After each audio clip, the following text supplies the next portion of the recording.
जुत्ती तो ही खा के ले गया। कहाँ से? बाही से। गली में से? हाँ जी। आप कहाँ थी? मैं अंदर आई हूँ, मैं तेरी छोटी बेटी आई रोन दी। जब मैं आई अंदर, छोटी बेटी को चुप उतराने, हाँ जी। जब वो बैठा था जुत्ती तो ही खा के ले गया। जूती उठा के ले गया? हाँ जी। अल्लाह तेरे जिसने खाई है उसका बेड़ा दर्द होवे। चलो ऐसे नहीं कहते, आपको कोई दे जाएगा। हाँ जी। अब आपके लिए और कोई नहीं है पहनने के लिए? नहीं, मेरे पास कोई नहीं हूँ। तो अच्छा मैं नंगे पैरी फिरती हूँ। अच्छा। हाँ जी। और कोई भी नहीं पड़ी जूती? नहीं, कोई नहीं है। कोई देता भी नहीं है आपको? नहीं, कोई भी नहीं। अच्छा।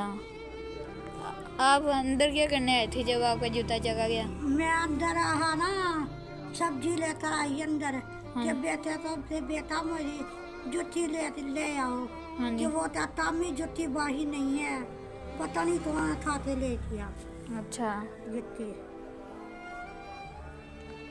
कितने की आती है जूती?